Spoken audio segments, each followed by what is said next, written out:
Active and passive voice. Very good. आज हम लोग शुरू करने वाले एक्टिव एंड पैसिव वॉइस। देखो बेटा, मेरा एक दावा है तुमसे कि ये वीडियो देखने के बाद, ये लेक्चर लेने के बाद तुम जीवन में एक्टिव पैसिव में कभी कोई मिस्टेक करोगे नहीं, नेवर।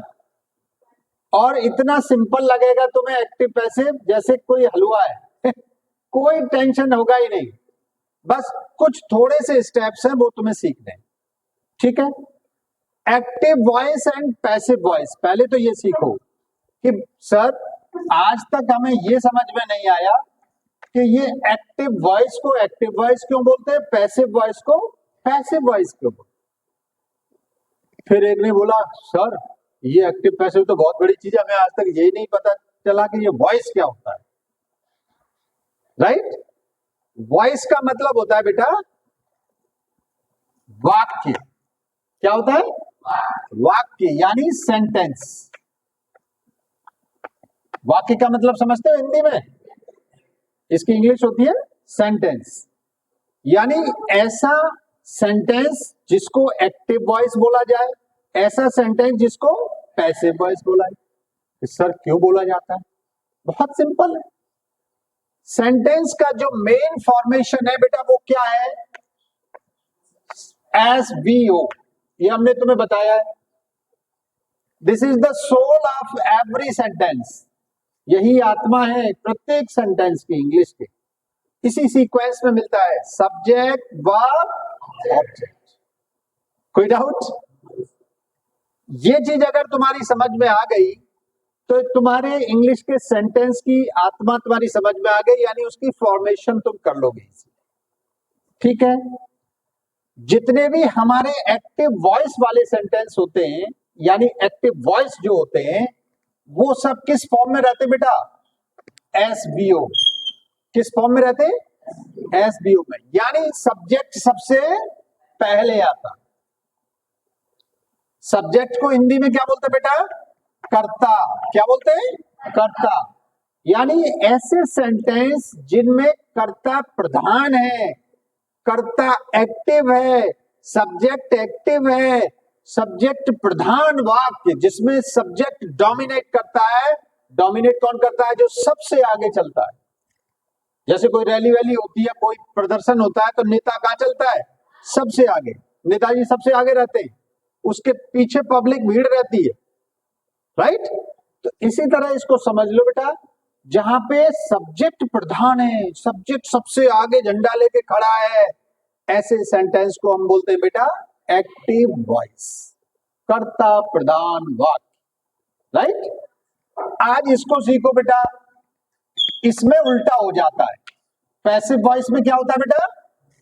उल्टा हो जाता है, ओबीएस हो जाता है। ये तो सीधा सीधा हमारा नाम बन जाता है, ओमवीर सिंह, ओबीएस। राइट? तो ये हो गया तुम्हारा ऑब्जेक्ट, ये हो गया आपका वर्ब, ये हो गया आपका सब्जेक्ट। क्लियर? यानी इसमें जो प्रधान कौन हो गया बेटा? मेन कौन हो गया? कर्म, ऑब्जेक्ट। ऑब्जेक्ट पहले आ गया, इसमें सब्जेक्ट कहां चला गया? पीछे चला गया। यानी वो निष्क्रिय हो गया, सब्जेक्ट पैसिव हो गया। पैसिव का मतलब क्या होता है? निष्क्रिय होना। कोई आदमी पीछे चला गया यानी बैकवर्ड हो गया, पीछे चला गया, निष्क्रिय हो गया, कोई काम का नहीं रहा। राइट? तो उस तरह से समझो। तो इसमें कौन मेन कौन हो गया? कर्म हो गया। इसीलिए इसको हिंदी में बोलते बेटा कर्म प्रधान वाक्य।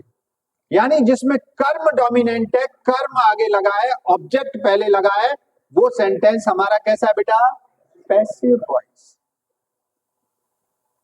इसको बोलते हैं एक्टिव वॉइस को कर्ता प्रधान वाक्य, और पैसिव वॉइस को बोलते हैं बेटा कर्म प्रधान। यहां तक क्लियर हो गया? तो अब आप समझ लो, तुमने बहुत सारी चीजें समझ ली। क्लियर? बेस क्लियर हो गया तुम्हारा कि भाई एक्टिव वॉइस क्या होता है, पैसिव वॉइस। ये अगर आपने सीख लिया बेटा, तो अब कुछ नहीं है, अब तो बस चेंज करना है हमको। यानी एक्टिव वॉइस से पैसिव वॉइस में कुछ रूल्स हैं, केवल 4 स्टेप बताऊंगा मैं, उसमें सारे एक्टिव पैसिव फिनिश। सिर्फ 4 रूल है बेटा। लेट्स सी, चलो देखते हैं बेटा। ये चीज क्लियर हो गई होगी यहां तक। अब हमको पहले रूल बताने से पहले बेटा बस एक टेबल बनानी है, ज्यादा कुछ नहीं करना है, बहुत छोटी सी टेबल है ये, और ये तुमको फटाफट से बना लेनी है अपनी नोटबुक में। यहां पे आपको टेंस लिख देने हैं और यहां पर आपको ऐसे करके बेटा इसको पार्ट बना देने हैं। ये प्रेजेंट हो जाएगा और ये पास्ट हो जाएगा और ये फ्यूचर हो जाएगा बेटा। यानी हमने जैसे टेंस पढ़े थे ना बेटा, उसी तरह से है। इंडेफिनिट हो गया, कॉन्टिन्यूअस हो गया, परफेक्ट हो गया और परफेक्ट कॉन्टिन्यूअस हो गया। बोलो कोई बात, कोई प्रॉब्लम? अब देखो हम इसको क्यों बना रहे हैं सर? सर हम इसलिए बना रहे हैं क्योंकि ये हमारी पैसिव वॉइस की हेल्पिंग वर्ब चार्ट है। किसकी बेटा? पैसिव वॉइस की हेल्पिंग वर्ब का चार्ट है ये हमारा। यानी जब कोई सेंटेंस पैसिव वॉइस में होगा या हम जब किसी सेंटेंस को एक्टिव से पैसिव में चेंज करेंगे तो जिस टेंस की हेल्पिंग वर्ब लगाई जाएगी पैसिव वॉइस में उसका चार्ट है। ठीक है, ये हमें थोड़ा सा समझ लेना है, इसको समझना बहुत इजी है। कैसे इजी? अभी समझ में आ जाएगा। देखो हमारी प्रेजेंट इंडेफिनिट की जितनी हेल्पिंग वर्ब है उन सबको भूल जाओ। पास्ट इंडेफिनिट की है उसको भूल जाओ, फ्यूचर इंडेफिनिट की है उसको भूल जाओ। जो हमारी कॉन्टिन्यूअस वाली थी क्या क्या थी जरा बताओ? प्रेजेंट कॉन्टिन्यूअस की क्या थी? इजेमार, उनको उठा के इधर लेते जाओ फटाफट। देखो इज, एम, आर, कोई प्रॉब्लम? यानी अब हमारी पैसिव वॉइस में क्या लगेगी? अगर सेंटेंस प्रेजेंट इंडेफिनिट का है तो क्या लगेगी हेल्पिंग वर्ब? या तो इज लगेगी या एम लगेगी या आर लगेगी। क्लियर? सेंटेंस तुम देख ही लोगे कि किस टेंस का है। बोलो देख लोगे कि नहीं? वो तो वर्ब में एस और ईएस लगा होगा या फर्स्ट फॉर्म लगी होगी। क्लियर? उससे क्लियर हो जाएगा कि प्रेजेंट इंडेफिनिट है। ये इधर से हमने इधर ले लिया, ऐसे ही बेटा पास्ट इंडेफिनिट में ले लो इधर से इधर।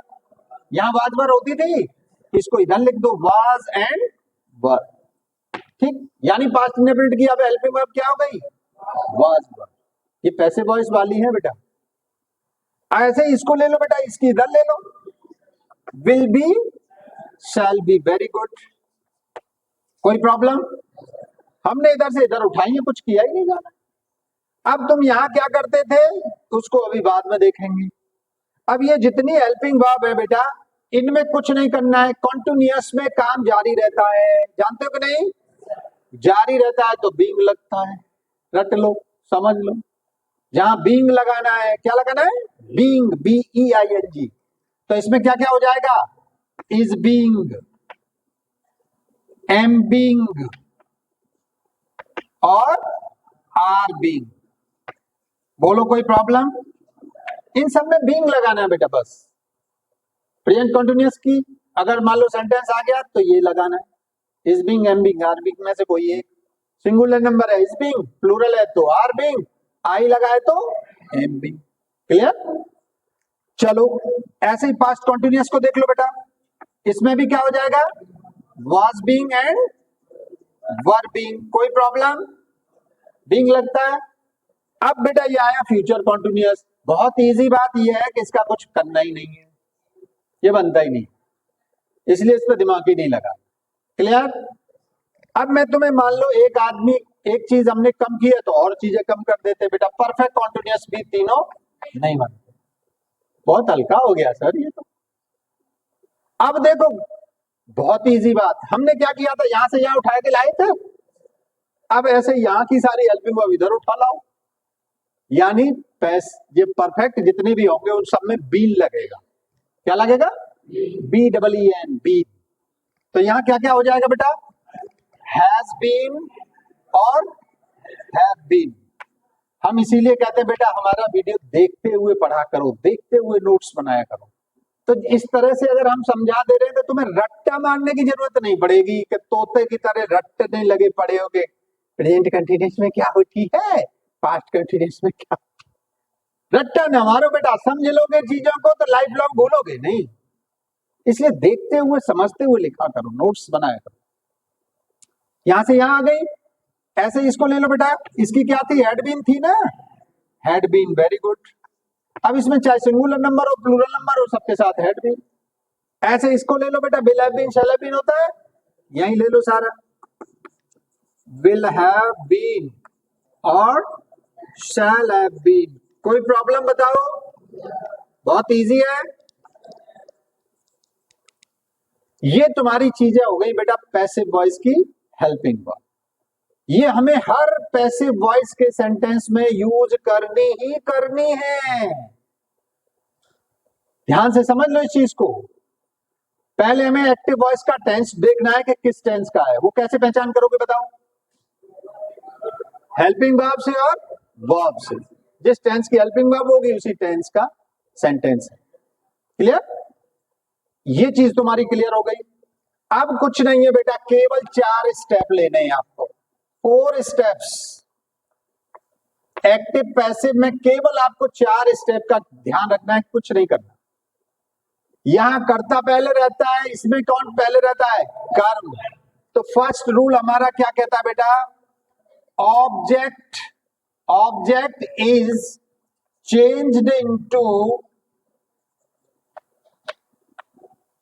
सब्जेक्ट। पहला रूल क्या कहता है बेटा, जो भी हमारा ऑब्जेक्ट है उसको क्या बना दो, सब्जेक्ट बना दो।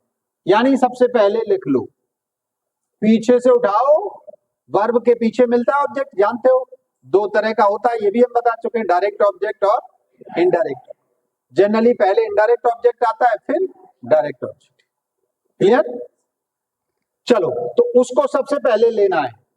ध्यान क्या रखना है यहां पे कि बेटा वर्ब के बाद हम क्या लगाते थे, ऑब्जेक्टिव केस। क्या लगाते थे, ऑब्जेक्टिव केस।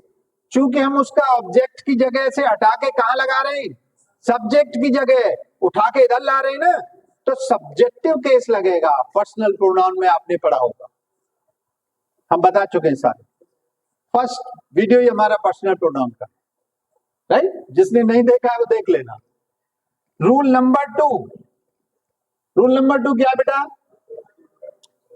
हमने सब्जेक्ट बना लिया अपना नया, कौन था वो, पहले ऑब्जेक्ट था। अब हमको क्या करना है बेटा, जो हमारा ऑब्जेक्ट अभी बना था उसके अकॉर्डिंग क्या लगानी है हमें, हेल्पिंग वर्ब।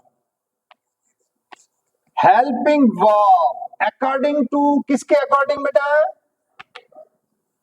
हेलो, किसके अकॉर्डिंग, न्यू सब्जेक्ट। ये नया सब्जेक्ट बन गया ना बेटा, एंड टेंस। और किसके अकॉर्डिंग बेटा, टेंस के अकॉर्डिंग। यानी टेंस भी देखना है हमको, जिस टेंस का है उसी टेंस की हेल्पिंग वर्ब लगानी है, और सब्जेक्ट भी देखना है, यानी सिंगुलर है तो सिंगुलर वाली हेल्पिंग वर्ब, प्लूरल है तो प्लूरल वाली हेल्पिंग वर्ब। क्लियर, दूसरा स्टेप क्लियर हो गया होगा। थर्ड स्टेप लेते हैं बेटा। थर्ड स्टेप क्या है, बहुत सिंपल है बेटा।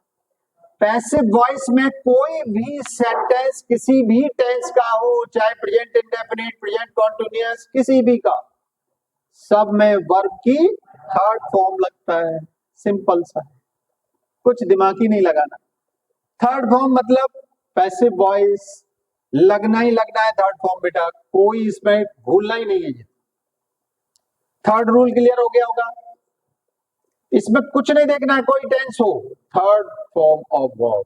यहां तो बहुत अलग अलग करते थे हम वर्ब की फॉर्म यूज, टेंस में करते थे कि नहीं, लेकिन पैसिव वॉइस में ऐसा नहीं होता। पैसिव वॉइस में केवल और केवल थर्ड फॉर्म।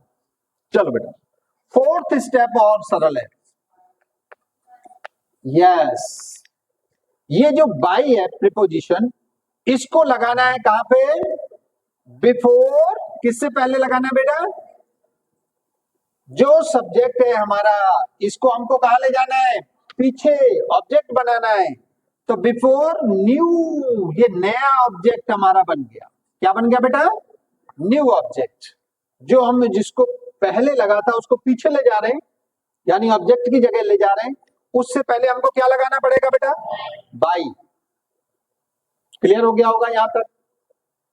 ये बात यहां पे भी ध्यान रखनी है क्या, कि अगर मान लो सब्जेक्ट की जगह हमने लगा रखा है आई, आई क्या है हमारा सब्जेक्टिव केस, अगर हम उसको ऑब्जेक्ट की जगह लगाएंगे तो क्या हो जाएगा, आई का ऑब्जेक्टिव केस लगेगा, यानी मी लगेगा। क्लियर। अब हम लोग आते हैं एग्जांपल्स में।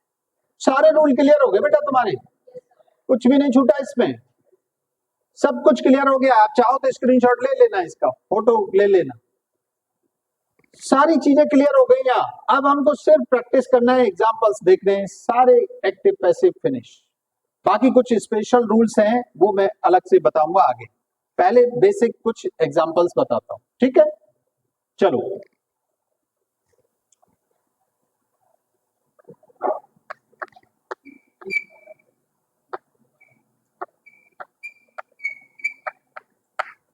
स्टार्ट करते हैं। चलो बेटा अब लेते हैं हम लोग एग्जांपल, सीखते हैं कि सर आपने रूल्स तो बिल्कुल समझा दिए, अब हम थोड़ा एग्जांपल देखते हैं। हमने ये सब हटाया नहीं है बेटा, क्योंकि अभी आपको इनकी जरूरत पड़ने वाली। हमारा सेंटेंस है बेटा ये कि ही रीड्स अ बुक, यानी वो पढ़ता है क्या, एक किताब। हम अगर ऐसे बोले वह एक किताब पढ़ता है, वही मतलब है। या हम इसको ऐसे बोले कि एक किताब उसके द्वारा पढ़ी जाती है, तो जो दोबारा हमने सेंटेंस बोला ये पैसिव वॉइस का सेंटेंस है, और वह एक किताब पढ़ता है ये क्या है बेटा, एक्टिव वॉइस। समझ में आ रहा होगा। अब आओ हम लोग स्टेप बाय स्टेप चलते हैं। रूल नंबर 1 हमारा फर्स्ट स्टेप क्या कहता है, ऑब्जेक्ट को क्या बनाना है हमें, सब्जेक्ट, यानी हमारा ऑब्जेक्ट क्या है इसमें, अ बुक। पहले हमको क्या लिखना है बेटा, अ बुक। क्लियर। अब हमको ध्यान लगाना है कि ये टेंस कौन सा है। टेंस समझो किससे पता चलना है, वर्ब से। किससे पता चलना है, वर्ब से। वर्ब की फॉर्म से पता चल जाएगा कि हमें किस टेंस की है। फर्स्ट फॉर्म लग रही है एस और एस लग रहा है, किस टेंस में लगता है, प्रेजेंट इंडेफिनिट में। तो क्लियर कट हो गया कि हमें इन तीनों में से किसी एक को यूज करना है। पैसिव वॉइस की हेल्पिंग वर्ब लगानी है। दूसरा स्टेप क्या है बेटा, हाँ, जो ऑब्जेक्ट को हमने सब्जेक्ट बनाया है उसके अकॉर्डिंग और टेंस के अकॉर्डिंग, यही तो रूल है हमारा दूसरा, हेल्पिंग वर्ब लगानी है। तो इनमें से कोई एक हेल्पिंग वर्ब लगाओ। बुक एक है, सिंगुलर है, इसलिए क्या लगेगी बेटा, इज। यहां तक क्लियर। अब आओ थर्ड रूल पे, वर्ब की थर्ड फॉर्म। रीड का क्या होता है थर्ड फॉर्म, जरा बताओ। रीड का थर्ड फॉर्म क्या होता है, रेड। स्पेलिंग यही रहती है, बोलते क्या है, रेड। ध्यान से सुन लेना, RED नहीं, READ, स्पेलिंग यही रहेगी, बोलेंगे क्या, रेड। थर्ड फॉर्म की तरह अगर यूज कर रहे हो तुम उसको प्रोनाउंसिएशन आपको रेड करना पड़ेगा। तो a book is red. Clear हो गया यहां तक। फोर्थ स्टेप पे आ जाओ, बाई लगाना पड़ेगा हमको। इसके बाद बाई लगा दिया भाई। अब हमारा क्या है बेटा फोर्थ रूल, कि बाई लगाना है न्यू ऑब्जेक्ट से पहले। तो नया ऑब्जेक्ट हम इसको बनाएंगे, यानी सब्जेक्ट को क्या बनाना है, हमें ऑब्जेक्ट बनाना है। तो बेटा क्या लगेगा यहाँ पे, ही का कौन सा फॉर्म, कौन सा केस लगेगा, ऑब्जेक्टिव केस। अभी बताया था भाई, जब पीछे वर्ब के लगाओगे तो ऑब्जेक्टिव केस लगाना पड़ता है, और वर्ब से पहले लगाते हैं तो सब्जेक्टिव केस लगाना। यहाँ पे सब वर्ब से पहले लग रहा है इसलिए ही लगा था, सब्जेक्टिव केस है ही का ऑब्जेक्टिव केस क्या होता है बेटा, him. Very good, personal pronoun बेटा इसीलिए इंपॉर्टेंट होता है। तो हमारा पैसिव वॉइस क्या हो गया, a book is red by him. कोई प्रॉब्लम, बोलो। एक और एग्जांपल देखते हैं हम। बेटा हम रूल्स नहीं मिटाएंगे, हम एग्जांपल्स यहीं लिखेंगे। सी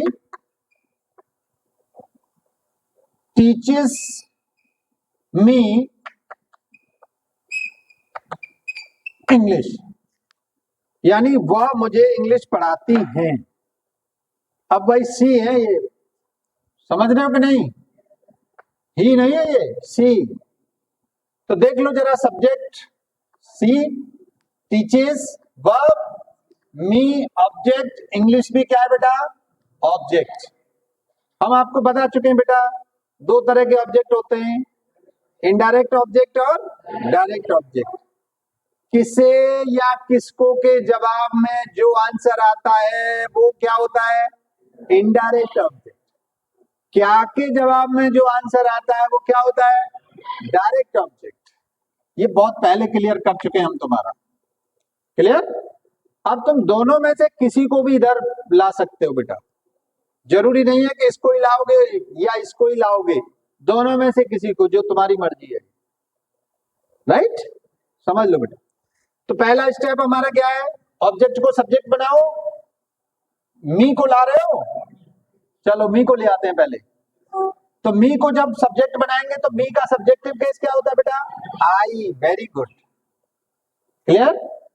पर्सनल प्रोनाउन का हम चार्ट बना चुके हैं बेटा, ध्यान से समझ लो उसको। आई हो गया। दूसरा स्टेप क्या बेटा? टेंस देखो, उसके अकॉर्डिंग हेल्पिंग वर्ब लगना है। टेंस कौन सा है? टीचीज है, प्रेजेंट इंडेफिनिट है, एस और एस लग रहा है। तो आई के अकॉर्डिंग क्या लगेगा बेटा? Am. Very good, I am. अब वर्ब का थर्ड रूल देखो बेटा। थर्ड रूल क्या कह रहा है हमारा? वर्ब का थर्ड फॉर्म क्या लगेगा? टॉट। टीच का थर्ड फॉर्म क्या है बेटा? टॉट। फोर्थ रूल क्या है हमारा? बाय लगाना है। कहा? न्यू ऑब्जेक्ट, यानी ये सब्जेक्ट को हमें क्या बनाना है बेटा? ऑब्जेक्ट बनाना है। तो इसका सी का हमें इधर ले जाना पड़ेगा। सी का ऑब्जेक्टिव केस क्या होता है? हर। Very good. लेकिन एक चीज समझ लो बेटा, इसमें इंग्लिश को बीच में लगा लो। क्लियर? नहीं तो इंग्लिश अकेली पड़ जाएगी। बाई से पहले क्या लगा दो बेटा? यहाँ इंग्लिश लगा दो। अकेला नहीं छोड़ा जाता बेटा किसी भी चीज को। ठीक है? मैं तुम्हें ये भी रूल बताऊंगा। बाई और शी का इधर जाएगा तो क्या हो जाएगा बेटा? हर। कोई problem? I am taught English by हर। कोई प्रॉब्लम? हमने ये ऑब्जेक्ट लगा के बना दिया। हम चाहें तो इसको ऑब्जेक्ट को सब्जेक्ट बना के भी कर सकते। उसको देख लो बेटा कैसे करेंगे। इंग्लिश, पहले सबसे पहले इंग्लिश को हमने इधर ले लिया, सब्जेक्ट बना दिया। पहला रूल क्लियर हो गया? बोलो। अब हमको वही हेल्पिंग वर्ब लेना है बेटा, प्रेजेंट इंडेफिनिट है, तो इंग्लिश के अकॉर्डिंग क्या लगेगा? इज लगेगा। तो इंग्लिश इज। थर्ड रूल क्या है हमारा? वर्ब की थर्ड फॉर्म टॉट का टॉट। ठीक है? अब इसमें देखो बेटा, मी यहां पे अकेला है। राइट? ये भी हमें ऑब्जेक्ट की जगह रखना है, तो मी का मी रहेगा। बस थोड़ा सा एक डिफरेंस कर देना है, मुझे, मुझको। राइट? टू मी, क्या कर देना हमको? To me. अपने आप कर दिया बेटा। English is taught to me, मुझे पढ़ाई जाती है इंग्लिश। किसके द्वारा? बाय हर, मैडम के द्वारा, उनके द्वारा। क्लियर? ये इस तरह इसको चेंज कर सकते हैं। दोनों तरह से हमने सीख लिया है, डायरेक्ट ऑब्जेक्ट को भी यूज करके और इनडायरेक्ट ऑब्जेक्ट को भी। Any doubt? कोई प्रॉब्लम? एक एग्जाम्पल हम आपको और देते हैं। एग्जाम्पल से थोड़ा ज्यादा क्लियर हो रहा होगा बेटा। है? अगली चीज देखो बेटा, एक और एग्जाम्पल देखो।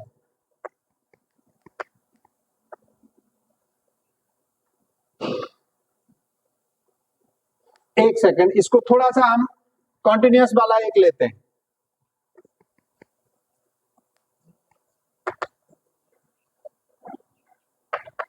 छोटे छोटे ले रहे हैं अभी हम बेटा। He was doing his work. बोलो। अब हम इसमें एक बार यस्टरडे भी लगा देते हैं। ये बेटा टाइमिंग वर्ड्स जितने भी होते हैं, जानते हो सेंटेंस के लास्ट में आते हैं या पहले आते हैं? है ना? जनरली लास्ट में आते हैं। टाइमिंग वर्ड्स ये क्या है सब, यस्टरडे, टुमारो, ये सब क्या है, एडवर्ब है बेटा। एडवर्ब हम बहुत कायदे से पढ़ा चुके हैं, एडवर्ब का कंप्लीट कई सारे वीडियो है हमारे। एडवर्ब है, एडवर्ब ऑफ टाइम है ये, राइट। जिसने नहीं देखा वो देख लेना, तभी समझ में आएगी चीजें। इसको देख लो बेटा, ही सब्जेक्ट हो गया, वाज क्या हो गया, हेल्पिंग वर्ब, और डूइंग क्या हो गया बेटा, वर्ब, और हिज वर्क क्या हो गया बेटा, ऑब्जेक्ट हो गया। ये अदर वर्ड में आ जाएगा बेटा, ठीक है, वो ऑब्जेक्ट नहीं है, समझ लो इस चीज को। बच्चे गलतियां समझ जाते, सोचते हैं वो यस्टरडे को हम ऑब्जेक्ट बना दो, सब्जेक्ट बना, नहीं, ये टाइमिंग वर्ड्स है बेटा, अदर वर्ड्स में जाएंगे, राइट। इसीलिए हमने उसको ऑब्जेक्ट नहीं लिखा है, ध्यान से समझ लेना, क्लियर। हमारे दो ही तरह के ऑब्जेक्ट होते हैं बेटा, डायरेक्ट ऑब्जेक्ट और इनडायरेक्ट ऑब्जेक्ट। अभी जब समझाया है क्या के जवाब में जो आए वो डायरेक्ट ऑब्जेक्ट, किसे या किसको जवाब में आए इनडायरेक्ट ऑब्जेक्ट, इसके अलावा जितना भी है वो अदर वर्ड्स, क्लियर। अब आओ बेटा, रूल नंबर 1 क्या है हमारा, object is change into subject. तो सबसे पहले ऑब्जेक्ट को लगाओ, क्या लगेगा, हिज वर्क, कोई प्रॉब्लम। स्टेप नंबर 2 पे आओ, टेंस पहचानो कौन सा है, पास्ट कॉन्टिन्यूअस। पास्ट कॉन्टिन्यूअस की पैसिव वॉइस में क्या हेल्पिंग वर्ब है, बताया है आपको, वॉज बीइंग और वर बीइंग। तो वर्ब के अकॉर्डिंग सिंगुलर सिंपल एक ही है, एक ही काम, तो वॉज बीइंग। अब देखो बेटा थर्ड स्टेप क्या है हमारा, थर्ड फॉर्म ऑफ वर्ब क्या लग जाएगा बेटा, डू का third form done. Fourth step क्या है, आप इस टाइमिंग वर्ड को चाहो तो यहीं लिख दो बेटा, बाई ही को लास्ट में ले जाओ, क्या हो जाएगा बेटा, ऑब्जेक्टिव केस लगेगा ही का ऑब्जेक्टिव केस क्या है, हिम। तो ये क्लियर हो गया। पहला सेंटेंस हमारा एक्टिव वॉइस का था, क्या था, he was doing his work yesterday, कल वो अपना काम कर रहा था, राइट। पैसिव वॉइस का क्या हो गया, his work was being done yesterday by him. Yesterday को लास्ट में भी लिख सकते हो, कोई प्रॉब्लम नहीं, क्लियर। यानी उसका काम उसके द्वारा कल किया जा रहा था। यहां तक चीजें क्लियर हो गई, मैं समझता हूं तुम्हें सारी चीजें समझ में आ गई होंगी, राइट। अब सर ये बताइए, ये तो कोई भी बता देगा, बहुत सिंपल सी बात है, एक्टिव पैसिव के नियम है, सब जानते हैं, कोई ऐसी ज्यादा इसमें कोई रॉकेट साइंस नहीं है सर जो आपने हमें समझाया। अब हम थोड़ा सा तुम्हें बेटा रॉकेट साइंस वाली बात भी बता देते, क्या कि ये रूल्स हमारे जितने भी हैं ये फॉलो तो होंगे ही होंगे, लेकिन कुछ ऐसी चीजें होती हैं बेटा जिनमें कुछ चेंजेस होते हैं। जैसे एक मैं रूल बताने से पहले एग्जांपल दे रहा हूं तुमको, ठीक है, ध्यान से समझना बेटा।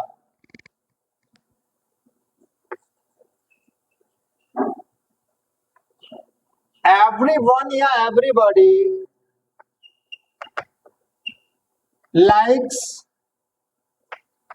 टी, मान लो ऐसे सेंटेंस, यानी ऐसे वर्ड्स जो जनरली सबके द्वारा, सब लोग, पब्लिक ऐसा करती है, लोग ऐसा करते हैं, जनरली ऐसा होता है, समझ रहे हो कि नहीं। जहां पे थोड़ा ऐसा सेंस आए जिसमें सब लोग करते, सब कुछ होता है, सब लोग करते हैं, राइट। उस सेंस में जब ऐसे सेंटेंस का हम पैसिव वॉइस बनाते हैं तो उसका नियम क्या है वो आप सीखो बेटा। इसमें क्या होगा,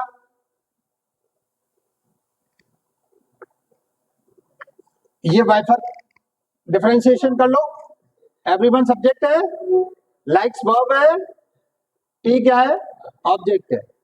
अब इसको देखो, पहला स्टेप क्या है बेटा, ऑब्जेक्ट को सब्जेक्ट बनाते हैं। स्टेप चारों रट गए कि नहीं, एकदम रट गए यार। ऑब्जेक्ट को सब्जेक्ट बनाओ, हेल्पिंग वर्ब लगाओ, सब्जेक्ट के अकॉर्डिंग नया सब्जेक्ट जो बना है उसको टेंस देख लो, दूसरा स्टेप।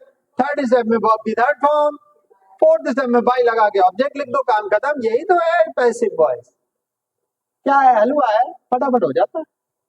सर ने इतनी बढ़िया 4 चीजें बता दी है, सब याद रहेगा, कभी ना भूले।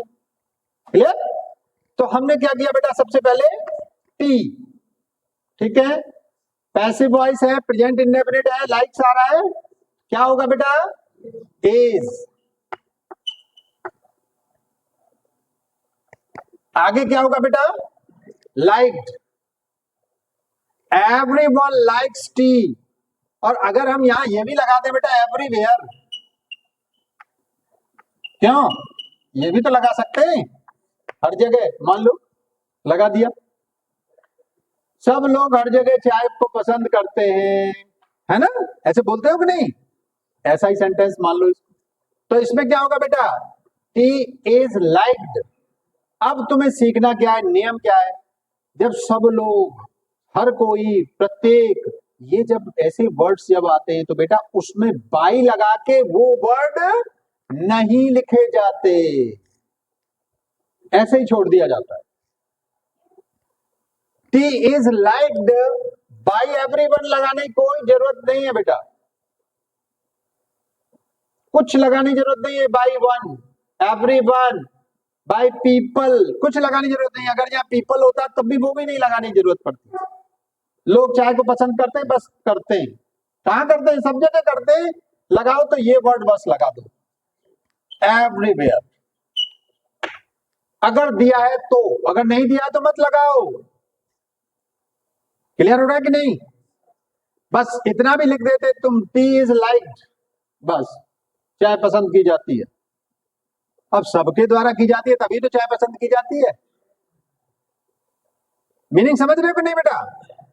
अगर यहां ये होता पीपल लाइक टी, ऐसे होता, अगर ये पीपल लाइक टी तो टी इज लाइक्ड, बस बाई पीपल लगाने की जरूरत नहीं है बेटा।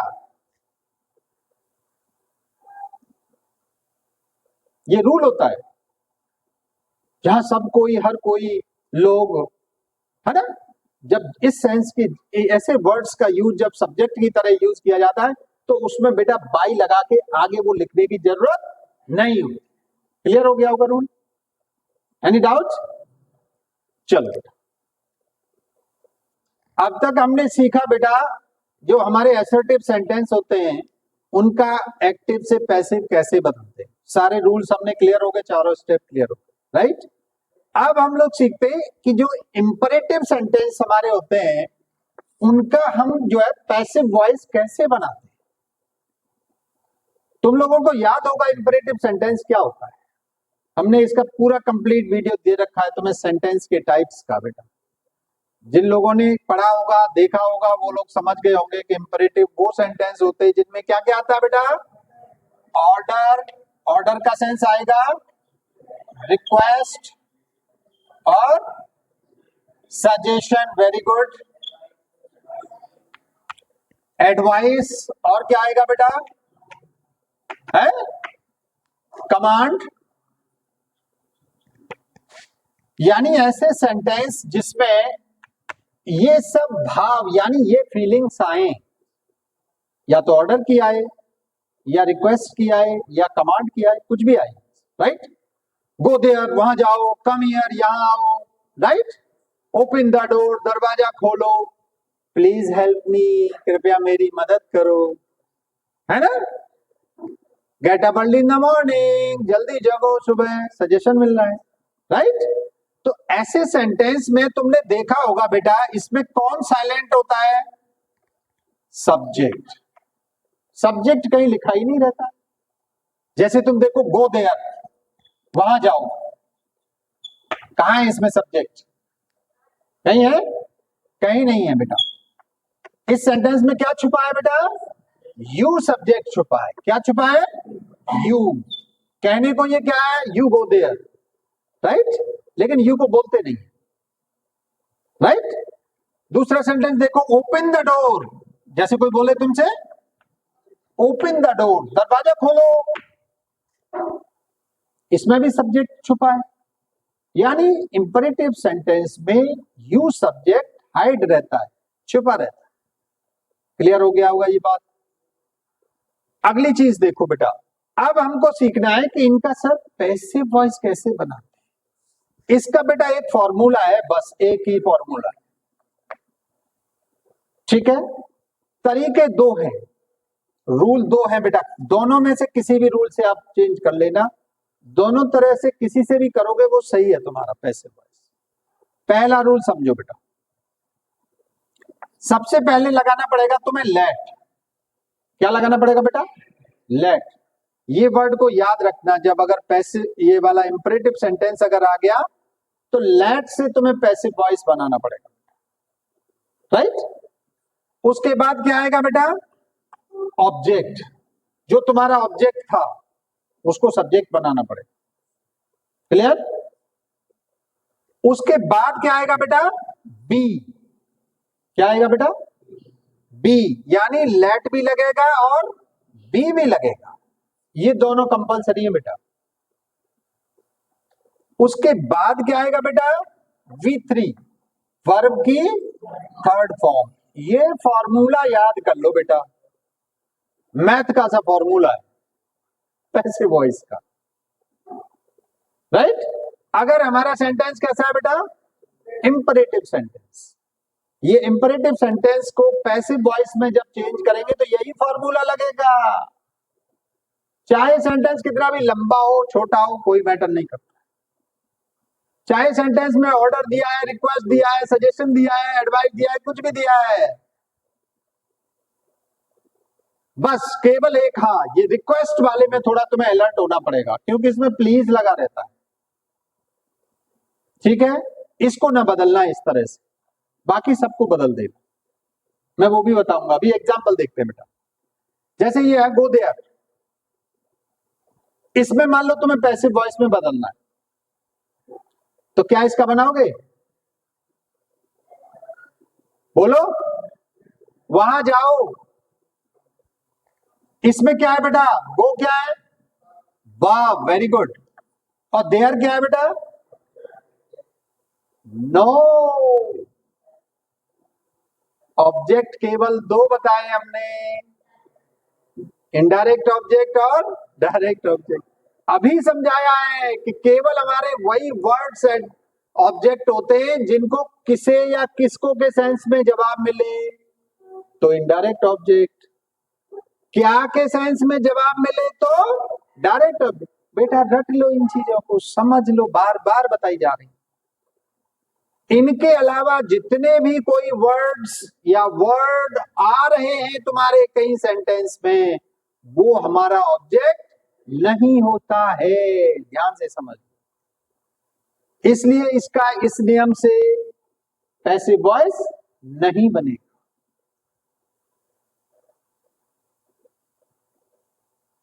मेरा पॉइंट समझ गए कि नहीं? ये सेंटेंस का पैसिव वॉइस इस नियम से नहीं बनेगा।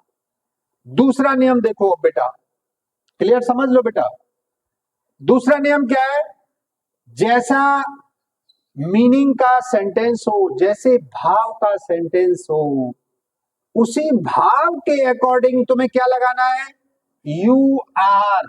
यू आर के बाद जो भी भाव आए तुम्हारा, अगर कोई रिक्वेस्ट कर रहा है तो क्या होगा बेटा?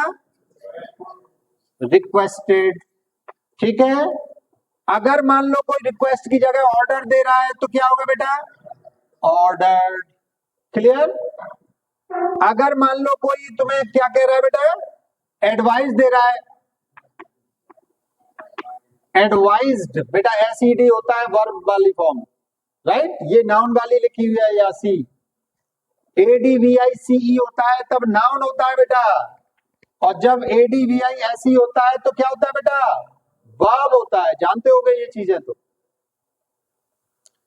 तो इसमें उसी भाव के अकॉर्डिंग तुम्हें लिख देना बेटा, ईडीसी कर देते हैं, ठीक है, कोई प्रॉब्लम? अब देखो गो देयर, अब ये बन जाएगा इस रूल से, रूल नंबर 2 से बन जाएगा। इसमें क्या हो जाएगा? You are ordered to go there. इसके बाद बेटा तुम्हें टू और लगाना पड़ेगा, इन सबके बाद क्या लगाना पड़ेगा बेटा? टू। समझ लो बेटा rule number 2। You are requested to, you are ordered to, you are suggested to, you are commanded to।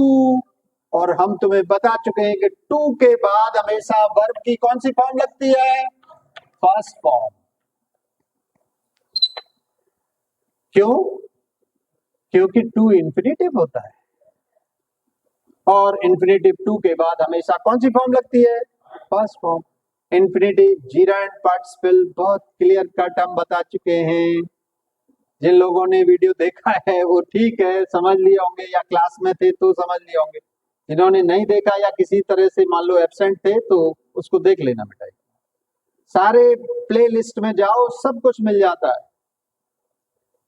तो जीरेंड इंफिनिटिव में तुम सीख लिए थे कि हमारे टू के बाद, जीरेंड के बाद क्या लगता है बेटा? टू के बाद हमेशा फर्स्ट फॉर्म। Any doubt? कोई प्रॉब्लम? तो इसमें क्या हो जाएगा बेटा? पैसिव वॉइस इसका क्या हो जाएगा? बोलो। You are ordered to go there. इससे चेंज हो जाएगा बेटा, रूल नंबर 2 से हो जाएगा। क्लियर? दूसरा देखो सेंटेंस, ओपन द डोर, दरवाजा खोलो। क्या खोलो? दरवाजा। तो क्या के जवाब में हमें मिल गया बेटा? तो क्या मतलब? ऑब्जेक्ट आ गया, डायरेक्ट ऑब्जेक्ट आ गया। ओपन क्या हो गया हमारा? सॉरी वर्ब, और ये क्या हो गया हमारा? ऑब्जेक्ट। ये दोनों रूल से बन जाएगा। यानी जिसमें ऑब्जेक्ट दिया है वो इस रूल से बनेगा, जिसमें ऑब्जेक्ट नहीं दिया है वो इससे बनेगा। क्लियर? तो इसको देख लो, open the door, let the door. देखो ऑब्जेक्ट ले लिया हमने, द डोर, बी लगा दो, फिर ओपन्ड वर्ब की थर्ड फॉर्म। अब तुम इसमें देखो, यू साइलेंट रहता है तो इसलिए तुम लगाना चाहो तो बाय यू भी लगा सकते हो, कोई जबरदस्ती नहीं है, लेकिन लगाना चाहो तो लगा सकते। You are let the door be opened by you. Correct. Let वाले सीख लिए कि नहीं बेटा? इंपरेटिव सीख लिए कि नहीं? अगर मान लो एक रिक्वेस्ट वाले का एग्जांपल देख लो, प्लीज हेल्प मी, कृपया मेरी मदद करिए। राइट? तो इसको देख लो बेटा, इससे बदल जाएगा। ये तो क्लियर है, सिंपल ही है। क्या होगा बेटा? You are requested to help me. Me का मी रहेगा। बोलो कोई डाउट? इसका पैसे वॉइस हो गया कि नहीं? Any problem? तो मैं जहां तक समझ पा रहा हूं कि तुम्हें अब ये एक्टिव पैसिव में कोई प्रॉब्लम नहीं हो। फिर भी कोई डाउट हो, कोई नियम नहीं समझ में आ रहा है, या कुछ और तुम्हें सेंटेंस ऐसे लग जाए। देखो हाँ, एक बच्चा आज लाया था कुछ प्रॉब्लम्स, आशीष। उसमें क्या था कि तुम्हारा जितने भी वर्ब की, देखो इजेमार लगा था, वर्ब की थर्ड फॉर्म लग रही थी, तो ये कह रहा था सर ये आर कैसे लग गया वर्ब की थर्ड फॉर्म के साथ? तो आर कैसे लग गया बेटा? क्योंकि वो पैसिव वॉइस है, इसलिए लग गया। Any doubt? फिर भी कोई डाउट हो तो बेटा कमेंट बॉक्स तुम्हारे लिए 24 आवर्स खुला है, कभी भी उसमें अपने क्वेरीज आप पूछ सकते हो। दूसरा एक और याद रखो, तुम्हें अगर वीडियो अच्छा लगा करे तो लाइक थोड़ा जरूर कर दिया करो, हमारा भी मोटिवेशन बढ़ता है उससे। हमें लगता है कि लोग हमको पसंद कर रहे हैं तो और अच्छा ज्ञान दें इनको, कुछ और मेहनत करें इनके साथ। राइट? और बाकी हमें तुमसे कुछ नहीं चाहिए। Okay, all the best. बेटा इसमें आर लिखना हम भूल गए, थोड़ा इसका ध्यान रखना। You are ordered to go there. Okay, ये मिस्टेक से बाय मिस्टेक छूट गया था। ओके।